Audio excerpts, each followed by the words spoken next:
Akan bahas mengenai siapa sebetulnya yang melakukan korupsi Rumah Sakit Sumber Waras. Kita tahu bahwa Pemprov DKI Jakarta melakukan pembelian lahan untuk perluasan sebagai Rumah Sakit Pusat Kanker di area yang juga di dekat Rumah Sakit Sumber Waras Jakarta Barat. Dan pemirsa, hari ini ada petikan pernyataan dari Gubernur DKI Jakarta Basuki Cahayapurnama terkait dengan pemeriksaannya pada pekan lalu yang dilakukan oleh BPK DKI Jakarta. Berikut kita saksikan bersama-sama. Siap bangun, peruntukan udah cocok, NJOP. Ini udah ada pengusaha, salah satu mungkin anggota RI juga mau beli sama saya Sumber Waras. Katanya begini, ginilah Pak, beli 20, saya beli 24 aja deh. Anda untung 4, balikin. Saya bilang enak aja, gua kena. Lebih baik sekarang gua nggak ada pengadilan seluruh rakyat bisa nonton kok kalau sampai sasi. Lu dari mana salahnya? Beli NJOP, bangunan nggak dihitung atasnya. Terus nggak bayar notaris. Jadi kita beli di bawah NJOP loh sekarang. Dan perlu kajian nggak Rumah Sakit Sumber Waras? Saya belum lahir udah rumah sakit, bos. Jadi itu yang beda. Jadi kalau dia bilang itu merugikan negara, ketawa orang-orang RI semua. Terus yang nentuin NJOP siapa? Emang BPK nentuin NJOP? NJOP itu Menteri Keuangan ada rumusnya loh. NJOP bukan sembarangan kami, coba tanya sama orang RI. Pernah marah-marahin saya gara-gara NJOP yang naik. Kecuali semua nggak naik, yang dinaikin cuma Sumber Waras. Terus yang ketiga, kalau Bapak punya tanah sampai nyambung ke belakang, yang nentuin nama jalan kapling Bapak itu Bapak atau BPN di sertifikat? BPN. Jadi yang menetapkan Sumber Waras itu di Jalan Ketapa, bukan Tomang Utara, emangnya Ahok? Itu BPN. Kalau itu mau dirubah, BPN bisa digugat Sumber Waras berapa turunan dia? 50-60 tahun gugat. Bisa 70 tahun kali gugat itu. PBB juga nggak sesuai, bangkrut negara. Jadi lanjut terus, Pak. Lanjut dong, lawan terus. Iya, tadi ada petikan wawancara terhadap Gubernur DKI Jakarta Basuki Cahayapurnama terkait dengan pemeriksaan BPK yang dilakukan pada pekan lalu, yang dimana Basuki Cahayapurnama ketika itu masih menjadi PLT Gubernur DKI Jakarta yang telah melakukan pembelian diduga telah merugikan negara sebesar 191 miliar rupiah. Kami akan membahas mengenai hal ini terkait dengan jual beli lahan Rumah Sakit Sumber Waras. Benarkah ada korupsi di sana? Bersama dengan dua narasumber kami di studio. Yang pertama dengan Bang Rasman Arief Nasution. Beliau adalah seorang praktisi hukum. Selamat malam, Bang Rasman. Selamat malam. Ya, terima kasih bersama kami.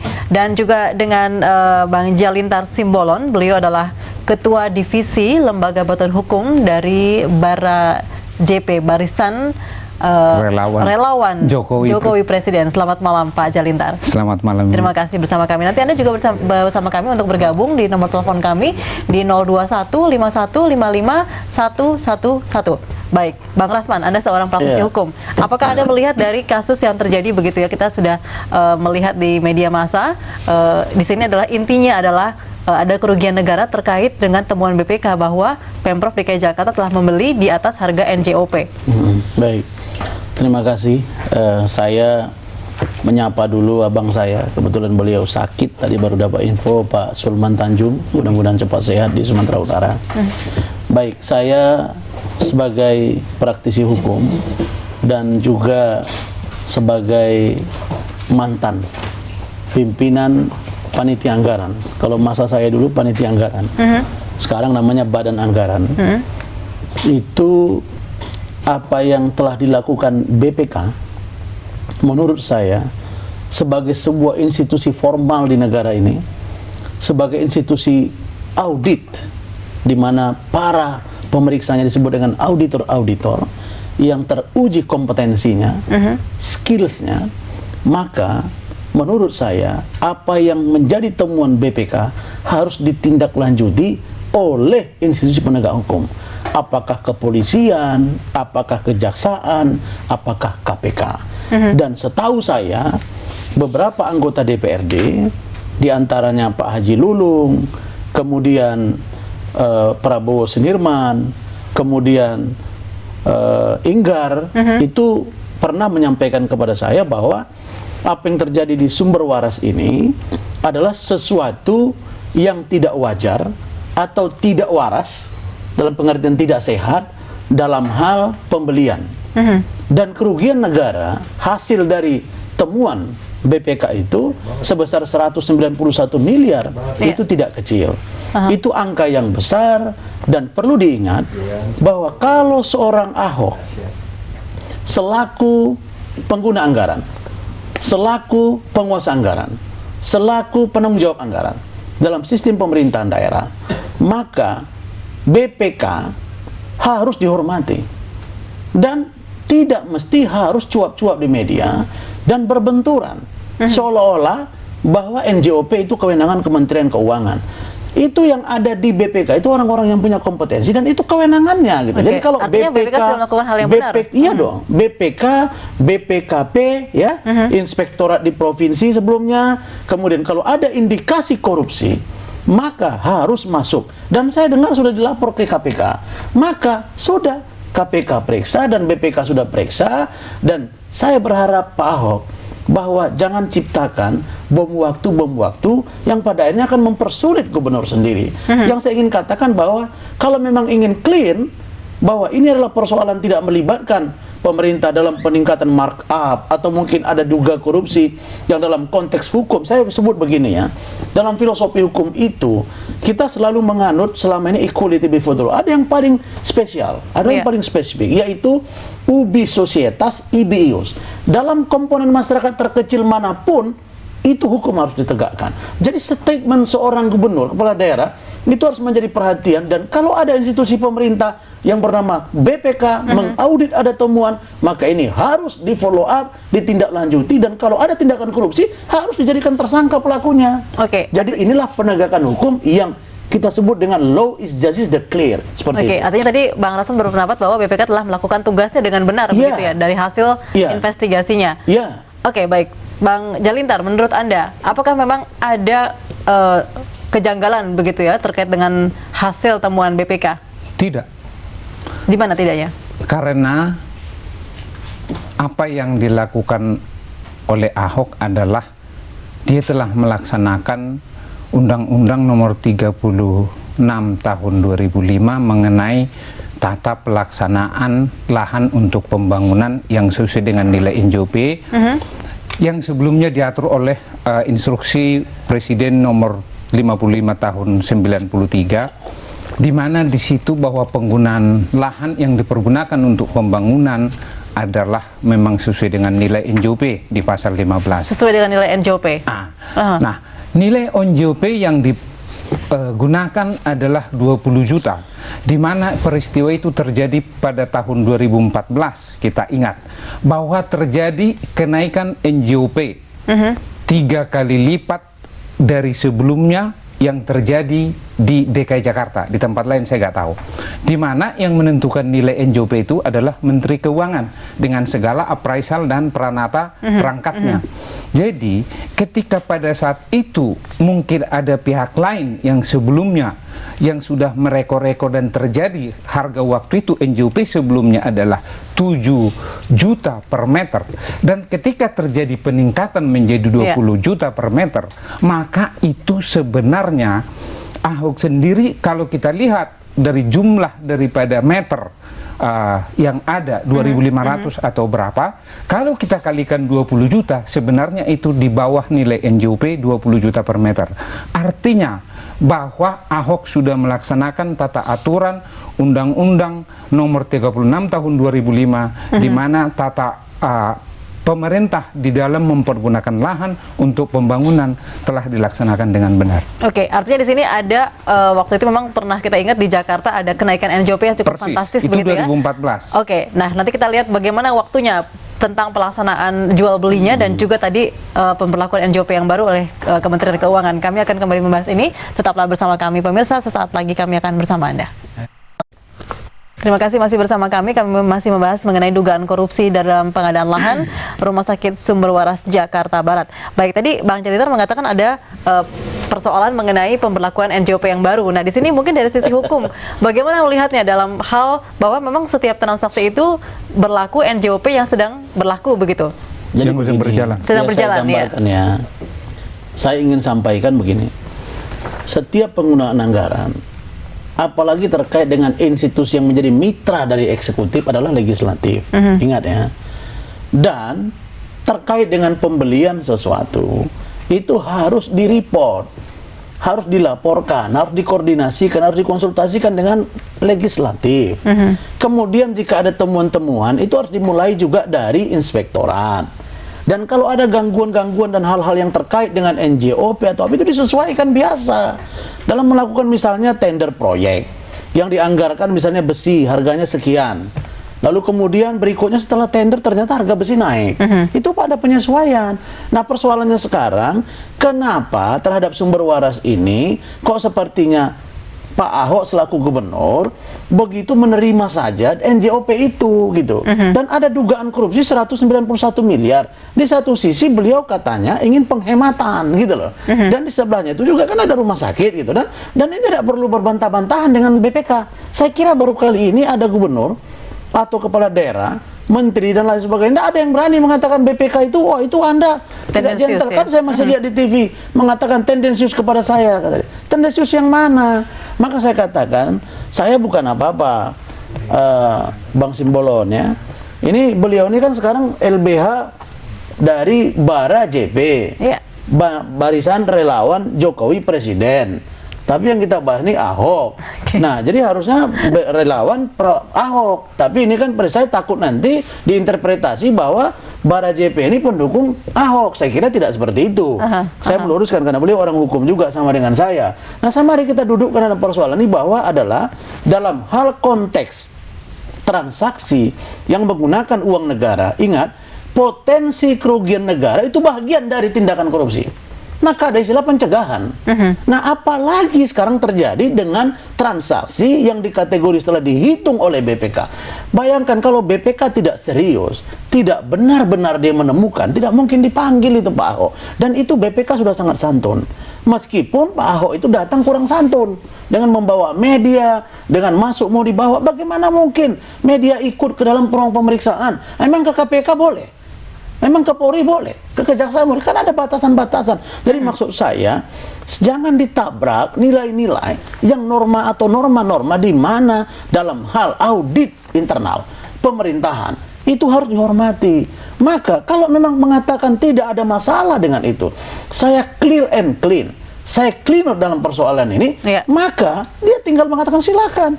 Periksa saya, panggil tim, tidak usah ribut, itu maksud saya. Supaya kalau ini dibiarkan, besok akan ada kepala daerah yang lain akan menganggap yang dia lakukan itu adalah tidak salah. Padahal ini adalah potensi kerugian negara, potensi korupsi, dan DPRD sudah melapor.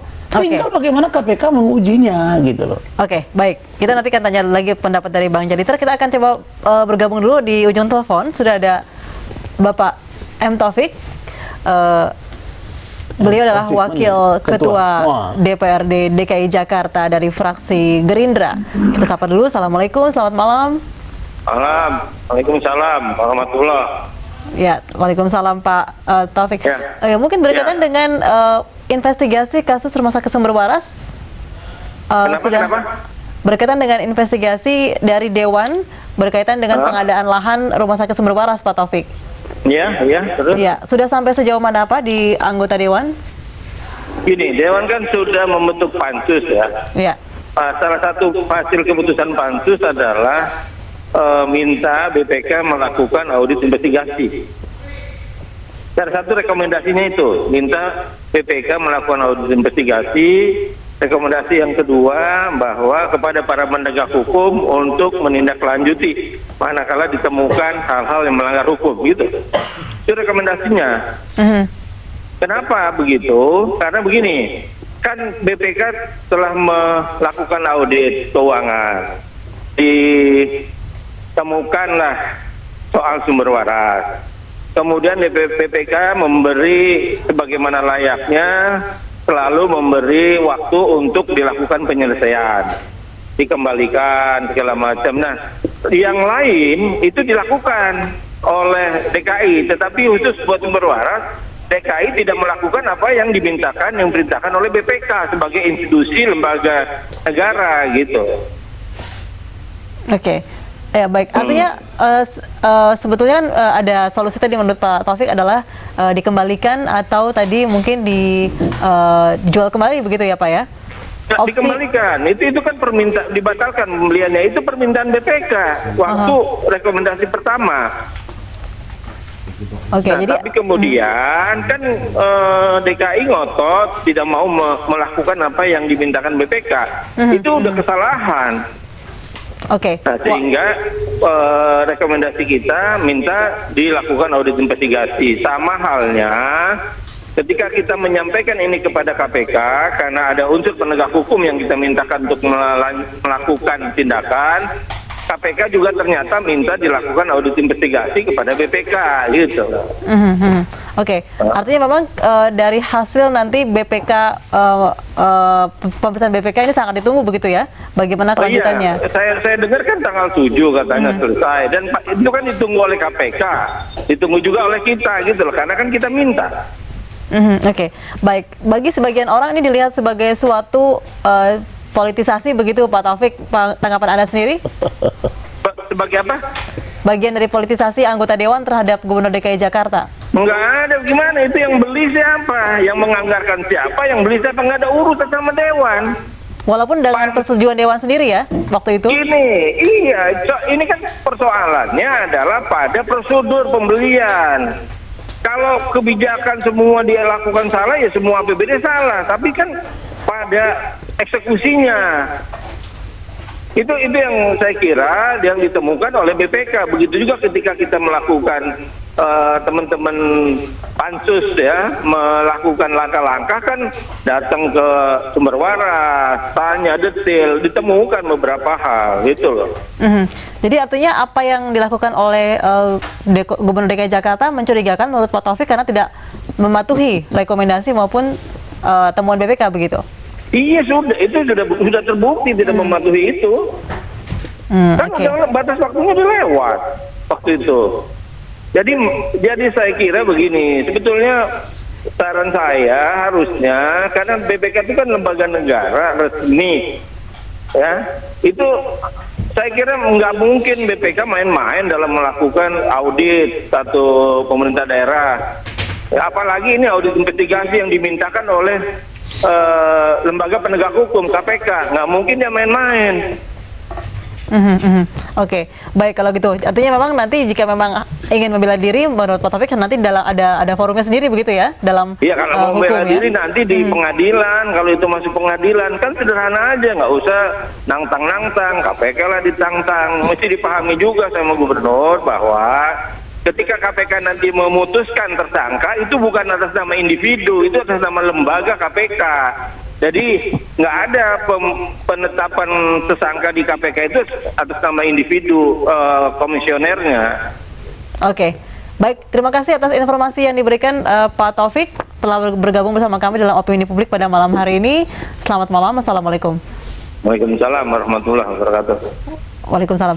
Kami masih akan berbincang bersama dengan dua narasumber kami di studio pada malam hari ini. Untuk itu tetaplah bersama kami. Kami akan kembali bersama Anda setelah jeda pariwara. Kami lanjutkan perbincangan ini yang masih membahas mengenai sengketa dugaan korupsi dalam pembelian lahan Rumah Sakit Sumber Waras Jakarta Barat. Baik, Pak Jadinter bisa menanggapi tadi pernyataan dari Pak Taufik, Wakil Ketua DPRD DKI Jakarta, yang menyatakan bahwa seharusnya dalam hal ini Gubernur DKI Jakarta memang menghormati apa yang telah dihasilkan oleh Pansus Dewan maupun hasil nanti audit investigasi BPK. Iya, jadi kalau kita lihat begini, yang menjadi tolok ukur daripada audit BPK itu kan apa? Sebenarnya kan di dalam pembelian lahan itu kan nggak susah, NJOP kali per meter, kan itu aja. Nah, kemudian bahwa ketika terjadi perubahan NJOP dari 2014 itu dari hampir 3 kali lipat di daerah strategis, bahwa kalau kita lihat kan bahwa argumennya BPK kalau tidak salah adalah itu NJOP-nya 7 juta. Sedangkan pada saat NJOP berjalan itu adalah 20 juta. Nah, dibeli waktu itu kalau kita lihat jumlah meter kali NJOP itu kan berapa? Nah, jadi di benak saya bahwa ketika itu dikalikan ke 7 juta per NJOP per meter dengan Harganya 20 sama ya? juta. Nah, persoalannya kemudian bahwa itu dibeli ketika kita lihat bahwa uang yang distorkan itu bukan 7 juta dan bukan 20 juta. Artinya ada peningkatan dari 7 juta tapi tidak 20 juta. Ketika memang kita bicara NJOP berjalan, bahwa itu memang adalah sesuai dengan Undang-Undang Nomor 36 Tahun 2005 Pasal 15 bahwa akan beli NJOP, maka sebenarnya Pemda DKI itu adalah telah menyelamatkan uang negara kalau kebijakannya soal rumah sakit sumber waras. Tapi ketika 7 juta menjadi patokan audit, tentu itu menjadi masalah. Tapi pada saat itu kita kembali ke undang-undang aja, Undang-Undang Nomor 36 sesuai dengan NJOP itu ya. Iya. Oke, baik, kita sapa dulu penelpon. Selamat malam. Halo, selamat malam. Iya, dengan siapa di mana, Pak? Dengan Soekarno di Bandung. Oh, Pak Soekarno dari Bandung bergabung bersama kami. Terima kasih. Silakan, Pak. Baik, pandangan saya mungkin sebagai masyarakat dan hampir masyarakat umumnya ini menilai Pak Ahok itu sudah benar. Tapi yang amat kami sayangkan belum baik gitu loh. Artinya Pak Ahok itu tidak harus bersikap secara arogan. BPK itu kan fungsi tugas tupoksinya adalah untuk mengawasi persoalan pertanggungjawaban keuangan negara. Jadi Pak itu juga kan pelaksana negara. Kalau dia merasa benar, kenapa harus teriak-teriak? Kenapa harus terkesan bersikap arogan? Tidak pantaslah seorang pemimpin. Pemimpin itu kan hanya dituntut bagaimana bisa berjiwa adil dan bersikap bijaksana, sehingga masyarakat itu tidak terkesan melihat cara-cara arogan dan cara-cara seolah-olah harus mengarahkan masyarakat itu kepada ini penipu, ini pembohong. Tidak perlu hal seperti itu. Jadi sudah seperti hakim tindakan Pak Ahok, sudah menyalahkan orang, padahal harus diuji, harus diperiksa secara real menurut hukum maupun pertanggungjawaban keuangan. Kira-kira seperti itu. Oke, artinya mengikuti prosedur terlebih dahulu begitu, Pak ya? Oke, baik, terima kasih Bapak Soekarno mau gabung bersama kami dari Bandung. Pak Jadinta itu menanggapi? Ya, kalau ranah kepatutan mungkin bukan ranah saya. Yang menjadi ranah saya adalah Pak Ahok itu benar. Artinya bahwa logika hukumnya gampang. Dia dinilai berapa NJOP?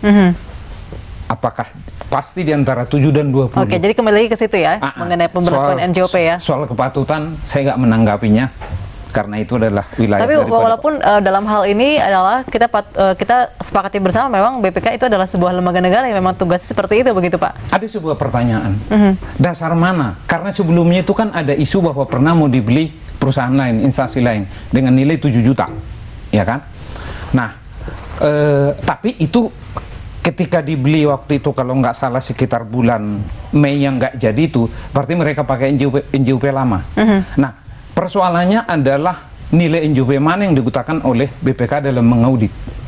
Karena auditnya itu di dalam logika pemahaman saya nggak susah. Oke, belum sempat melihat Pak ya hasil audit BPK ya? Belum pernah. Tapi saya yakin bahwa pasti NJOP dikali jumlah tanah plus bla bla biaya notaris dan sebagainya, PPH dan BPHTP. Bang Rasman silakan menanggapi penelpon tadi. Jadi begini, saya apresiasi dari penelpon dari Bandung tadi ya.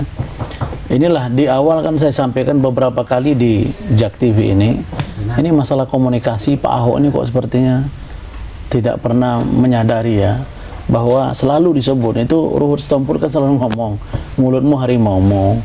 Kita ini kan soko guru, kita kan guru itu pelayan, guru itu gugu dan diguru gitu, digugu diguru, artinya komunikasi itu harus baik.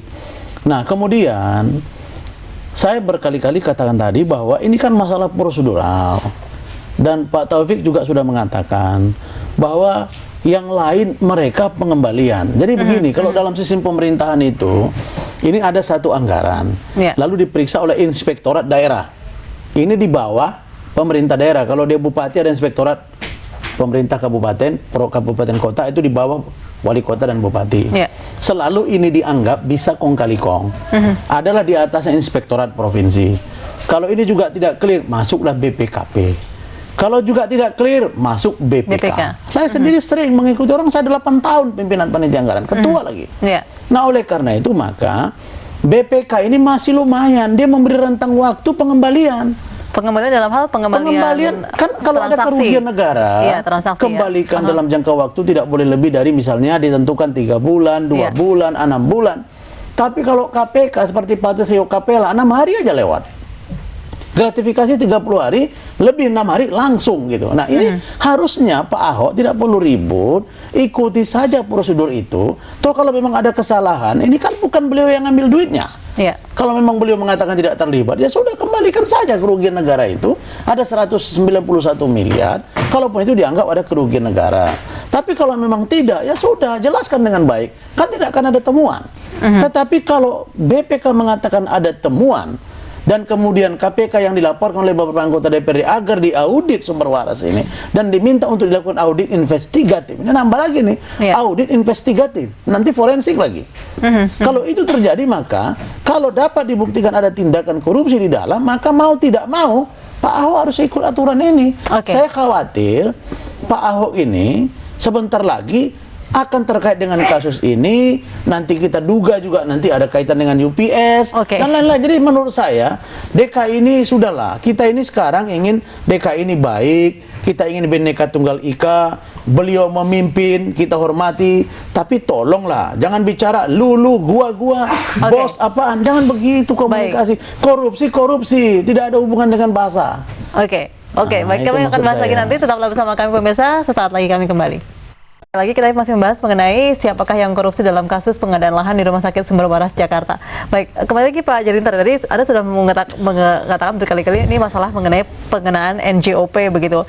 Namun demikian dalam prosedur nih Pak, prosedur pemeriksaan BPK, ini kan tentunya juga proses hukum yang harus dihormati oleh semua pihak.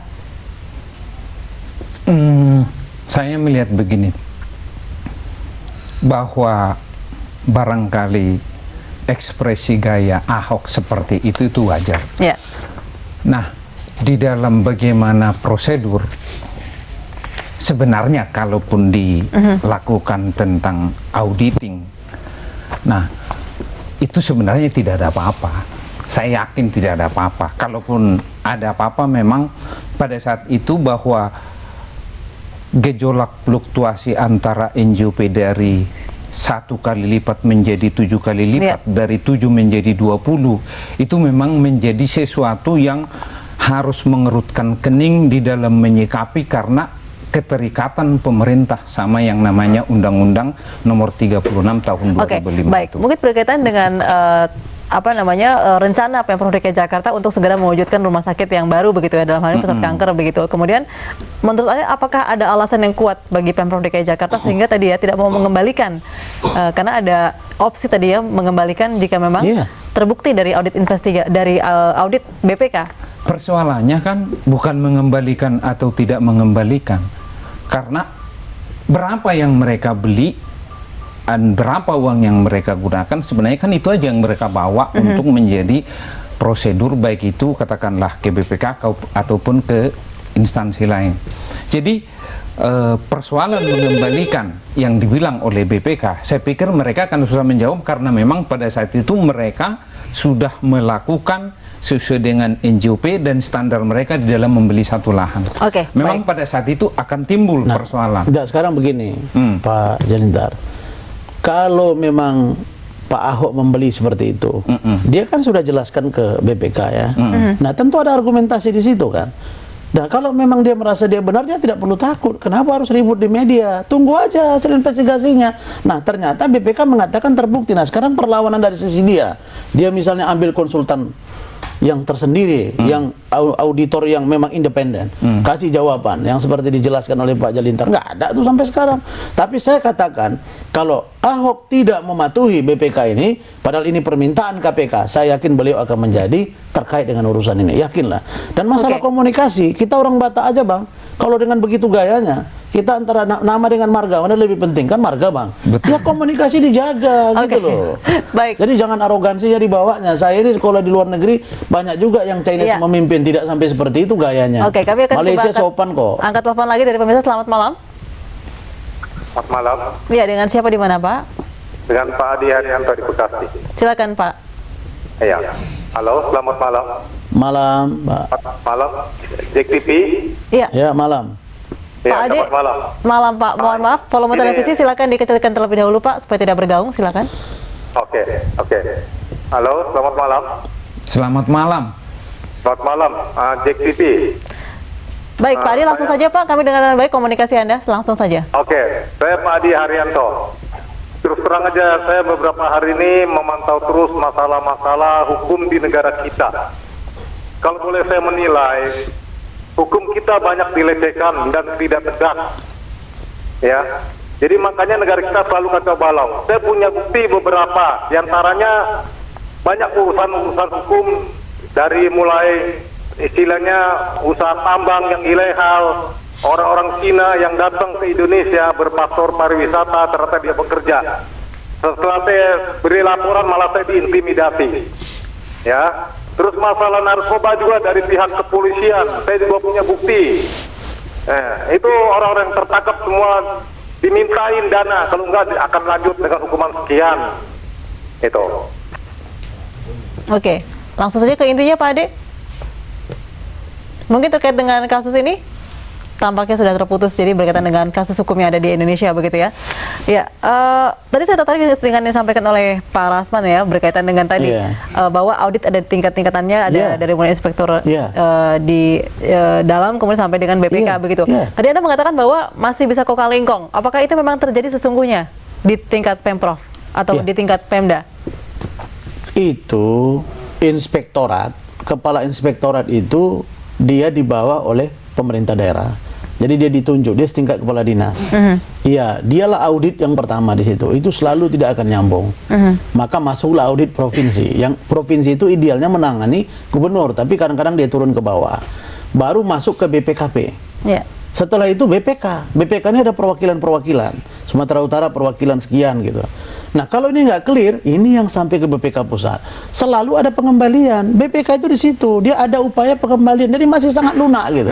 Tapi yang saya dengar dari Pak Taufik tadi, bahwa sudah dibentuk pansus, kemudian rekomendasinya seperti itu, dan ternyata permintaan BPK untuk pengembalian itu limitasi waktunya sudah selesai. Terlewati ya? Nah, kalau itu terjadi berarti ada pelanggaran hukum secara sengaja. Mau tidak mau, beliau ini harus berurusan hukum. Nah, itu yang saya mau lihat sekarang, BPK, KPK, bertaji nggak KPK terhadap seorang Ahok? Kita mau lihat gitu loh. Nah, itu yang saya mau katakan. Jadi komunikasinya ini serius. Gitu. Berkali-kali bahwa di media Pak Ahok mengatakan ini pemeriksa BPK tendensius begitu ya. Tanggapan Pak Jalintar? Kalau saya melihat bahwa itu sikap Ahok itu hanya untuk melihat barangkali adalah BPK yang terlalu maju di dalam menyikapi tolok ukur cara pandang di dalam memahami objek tadi. Saya tetap tidak melihat dari kasus politik, tapi saya melihat bahwa ini adalah memang persoalan tolok ukur dalam cara memandang persoalan. Walaupun Anda belum melihat bagaimana hasil tersebut ya, audit tersebut, apakah menggunakan tolak ukur yang 7 juta atau yang sudah meningkat itu. Tapi pada saat itu saya melihat memang ketika 2014 itu banyak persoalan yang tanah dan lahan yang dibeli oleh pemerintah terjadi memang bukan acak-adul, tapi terjadi perbedaan yang sangat tajam tentang berapa nilai NJP yang pantas. Tapi pada saat itu tidak beli di NJP lama dan tidak beli di NJP baru. Dia di tengah-tengah rentang itu ya? Iya, di dua rentang itu. Iya. Oke, baik, kita angkat telepon lagi. Selamat malam. Malam. Iya, dengan siapa di mana, Pak? Saya dengan Tulus, Tambu Bolon dari Bekasi. Silakan, Pak. Halo.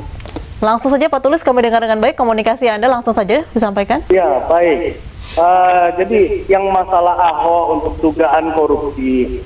Jadi maksud saya seperti ini, untuk Pak Risman, masalah ini kan gak usah di masalah bahasa karakter Ahok itu tidak perlu dibahas kalau menurut saya.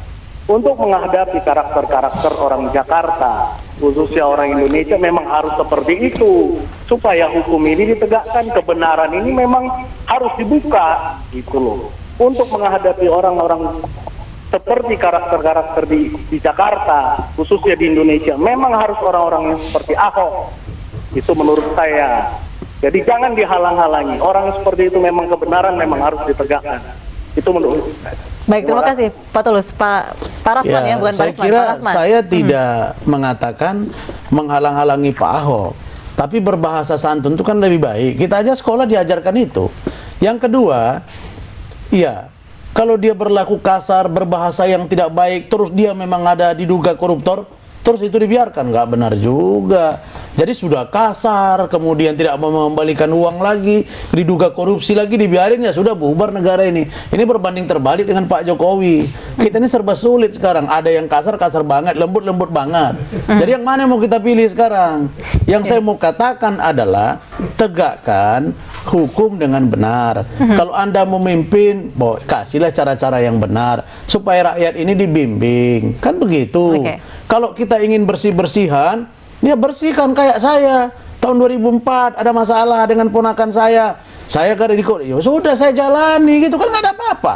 Pak Ahok dulu waktu saya masuk 3 bulan dia katanya ketawa, saya lihat ada di situ TV, wah 3 bulan. Ya nanti kalau beliau di dalam saya gini lagi, mantap Bung di dalam dulu kan boleh.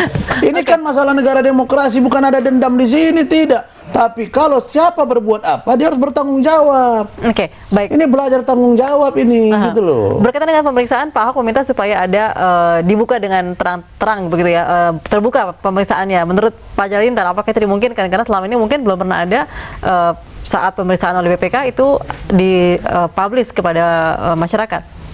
Pertama itu kembali kita lihat ke undang-undangnya seperti apa ya. Apakah memang BPK itu di dalam melakukan pemeriksaan diperbolehkan di dalam sidang atau ruangan terbuka dan seterusnya. Yang kedua yang ingin saya katakan adalah bahwa bisa aja di dalam situasi yang tidak stabil tadi NJOP, bisa aja terjadi misalnya satu hal-hal di bawah yang tidak diketahui oleh Ahok, bisa. Nah, cuma yang ingin kembali saya kembangkan adalah bahwa Ahok nggak perlu khawatir soal itu, karena di benak saya dari rentetan yang sebelumnya bahwa saya bisa katakan bahwa dia tidak terlibat, kecuali mungkin staf-stafnya di bawahnya. Soal gaya dia di dalam mengungkapkan bagaimana itu, mungkin ada hal-hal yang belum diterima masukan daripada stafnya atau kepala dinasnya dan seterusnya. Itu sah-sah saja, sehingga dia gaya dia untuk bagaimana mengalibikan diri. Namun di benak saya bahwa fluktuasi yang terjadi pada saat itu harus menjadi dasar pandangan BPK dalam melakukan audit. Itu penting. Baik, kita masih punya satu bagian lagi untuk mengambil kesimpulan dari perbincangan kita malam hari ini. Tetaplah bersama kami pemirsa. Ya, sampai kita di bagian akhir perbincangan kita pada malam hari ini mengenai siapakah yang korupsi dalam pengadaan lahan Rumah Sakit Sumber Waras. Kita tahu bahwa masyarakat saat ini membutuhkan rumah sakit tambahan begitu ya. Memang untuk pengadaan lahan ini adalah untuk rumah sakit pengobatan kanker dan jantung yang memang sangat dibutuhkan karena jumlahnya sangat minim yang ada di Jakarta. Namun demikian ternyata ini terkendala dengan kasus pengadaan lahan. Nah, di sini kita bisa mungkin melihat antara bagaimana kita bisa sesuai dengan prosedur hukum dan tapi juga ada kebutuhan masyarakat di sini. Pak Jalintar. Ya, siap. Kalau saya melihat adalah bahwa di dalam hukum itu kan apa sih manfaatnya kan gitu kan. Kalau saya lihat program ini jalan aja terus. Artinya ini adalah program Pemda DKI di mana institusi dia untuk kepentingan masyarakat banyak. Nah, soal bagaimana proses hukum yang dilontarkan oleh BPK ataupun instansi lainnya, nggak apa-apa berjalan. Nah, di benak saya, kalaupun ini nanti sampai di dalam kasus hukum dan lain sebagainya, bisa aja ada sampiran, percikan dan sebagainya. Namun jangan sampai mengganggu program yang sudah diidamkan dan diharapkan masyarakat menjadi program bagaimana untuk menyehatkan masyarakat di dalam mereka membutuh fasilitas-fasilitas rumah sakit yang memadai, pelayanan yang lebih lagi begitu sesuai dengan kewajiban mereka. Iya, Bang Rasman. Baik, saya closing statementnya. Saya khawatir. Nah, ini sudah hadir nih, saya lihat nih. Ketua MKD nih, seru nih, Jak TV nih. Jadi dalam closing statement saya ini begini, saya melihat kepemimpinan Pak Ahok itu begini ya. Dia kalau sudah melihat ini tersudut, lempar tanggung jawab. Contoh, mulai dari Transjakarta. Saya amati nih, kebetulan saya juga kuasa hukumnya. Langsung buap, udah selesai. Sehingga kasusnya melebar kemana-mana, dia lepas. Kemudian ini muncul lagi yang terbaru, yaitu kasus dicopotnya 2 pejabat beliau karena diduga terkait dengan UPS. Ini baru presumption of innocence loh, itu baru praduga dia kan. Karena diduga terkait, copot. Nah ini nanti kalau mendekati lagi kasus ini dengan sumber waras, siapa lagi yang mau dicopot? Jadi ini alibi semua, aktornya nggak ketemu. Padahal dalam penegakan hukum itu ada aktor, ada inisiator, ada distributor. Walaupun kadang-kadang mungkin gubernur tidak mengetahui, karena itu terlalu detail mungkin bagi seorang gubernur. Dalam konteks pemerintahan daerah, ada yang disebut dengan penguasa anggaran, penanggung jawab anggaran, itu pemerintah daerah, kepala daerah. Kalau begitu ada yang namanya lalai. Jadi kalau lalai dibiarkan itu pidana. Maka saya katakan unsur apalagi terlibat langsung gitu loh. Jadi ada apa? Kenapa ini kok yang lain dikembalikan, ini tidak ada apa? Sumber waras nih. Marilah kalau kita membangun sesuatu, orang yang sakit kan ini untuk kemaslahatan umat, ayo, dan marilah lakukan itu dengan cara-cara yang waras supaya semuanya berjalan dengan waras. Jangan dibuat jadi tidak waras sehingga jadi rame semuanya. Saya kira itu saja. Jadi pada dasarnya kita semua menginginkan bahwa semua dilakukan sesuai dengan prosedur hukum begitu ya, dan juga tentunya tidak menghilangkan kebutuhan masyarakat yang saat ini sangat membutuhkan pasti kita akan rumah sakit. support kebutuhan masyarakat. Baik, terima kasih banyak Bang Rasman dan juga Pak Jarita bersama kami. Selamat malam. Malam. Dan tetaplah bersama kami karena masih ada informasi dan perbincangan lain dalam Jak TV. Sesaat lagi akan ada tokoh kita di malam hari ini bersama dengan rekan kami Adam Lubis. Saya Sela Wangkar pamit. Sampai jumpa.